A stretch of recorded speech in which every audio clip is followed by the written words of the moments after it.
Federal spending has been a major boon for the city of Lawton. As the nation struggled through a recession, Lawton's economy thrived, in large part due to the Base Realignment and Closure Commission. BRAC caused a huge influx of military personnel to the Lawton area from other states. Now that the reshuffling of military bases has come to an end, Lawton faces the challenge of maintaining its economic momentum, even as sequestration poses the threat of cuts in military budgets. Fort Sill has always been a huge economic engine for the city of Lawton. It's not the only major employer. There is the Goodyear tire plant, which employs 2,500 workers, producing 70,000 tires a day. Lawton is also home to the Bar S meat processing plant and Cameron University. But Fort Sill is by far the largest single employer in the area. Oklahoma Department of Commerce research shows the Army post contributed more than $4 billion to the state's economy in fiscal year 2010. And the impact of Fort Sill has been magnified by the transfer of the Army's Air Defense School from Fort Bliss in Texas. The Army spent about $1.2 billion in the past 5 years to upgrade and expand facilities at Fort Sill. Colonel Paul Hussenlop is Fort Sill's garrison commander. For us, that resulted in about 88 new structures and facilities and about 20 additional renovations of current structures. The Department of Defense completed the latest round of BRAC last September, but construction is still going on at Fort Sill. Continuing to build new homes. We just finished a new child and youth center to support our kids, give them something to do after school. We've got a couple new digital and virtual training facilities that support our deploying units here at Fort Sill. Construction is also scheduled to begin later this year on a new elementary school on the base to replace the Geronimo Road School and another elementary. Lawton Public Schools Superintendent Barry Beecham says the new Freedom Elementary School will have several unique features. We have to comply with a lot of federal requirements. We have to require with the force protection anti-terrorism laws, which will require bomb-proof glass and things of that nature. So the cost on the building has escalated a little bit as a result of needing to meet some of the federal requirements. Fort Sill also faced another challenge in providing housing for the huge influx of soldiers and their families as a result of BRAC. The greatest challenge was housing, both on and off post. And I'll tell you, the way we tackled that challenge was just working with the community in the Chamber of Commerce. And you know, this region has been wonderful in working through BRAC and growth with Fort Sill. Lawton Fort Sill Chamber of Commerce President Deborah Birch says all the economic activity hasn't been confined to the base.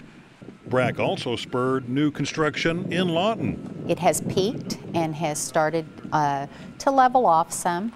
Not as many people here as once were, but during the big time we saw a lot of new growth in construction industry, new apartment complexes, new homes. All that spending helped shelter Lawton from the worst effects of the recession. The state's three largest metropolitan areas accounted for 75% of the state's gross domestic product in 2010, with Lawton providing just over 3% of that total. But in terms of growth, Lawton far outpaced its two larger rivals. While Oklahoma City's GDP grew by just 1.7% and Tulsa's declined, Lawton's GDP grew at a rate of nearly 7%. Lawton also had the fastest growing personal income in the state in 2010 and second fastest in the nation, growing by almost 9% compared to just 3.5% in Oklahoma City and 2.2% in Tulsa. Those numbers have cooled a bit with the ending of BRAC, but interim city manager Brian Long says Lawton is experiencing another boom through the development of its retail sector. We've seen that both in two multi-million-dollar projects, the first of which is 2nd Street and the Lawton Town Center project. The second would be the 82nd Street project, which is commonly referred to as the Target development. Construction on the 82nd Street project began last year, and by this summer, people in Lawton will finally have a Target store to call their own. it's very unusual that Lawton, with its population, does not have some of those things already. So for many years that I've been here, we've heard the citizens say, I wish we had a Target, and now we're going to have a Target. Birch says the project is expected to draw several other national chains to the area. You'll have Academy Sports that will come out there, and they have signed several others. And so lots of construction and retail development going on now. Ground has also been broken for a new hotel and convention center on the city's east side, with completion scheduled for early next year. To have that new hotel and convention center come in and give us the ability to increase our tourism program, that's wonderful. To have all of the retail shopping going in, and we'll be able to draw from the surrounding communities more and bring more sales tax dollars in, which will in turn help the city keep up with the infrastructure.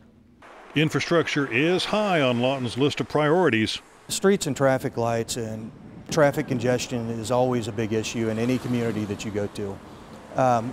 We've been fortunate enough here in the city of Lawton that our voters have approved through the 2012 CIP approximately $120 million to make infrastructure repair. Lawton has also purchased water storage rights from nearby Lake Waurika to ensure the city will have a guaranteed water supply. But Long admits they're still heavily affected by the state's ongoing drought. What we're doing at this point is controlling our consumption through water conservation, and we have an ordinance in place to define what will occur in the various stages of consumption. While Lawton's future appears bright, the darkest cloud on the horizon may be blowing in from Washington. Congress has until March 1st to forge an agreement that would avert automatic cuts in federal spending. If they don't settle the issues regarding sequestration and the debt, then Lawton will be significantly impacted by what they do. The military will take huge cuts, and that will impact Lawton everywhere.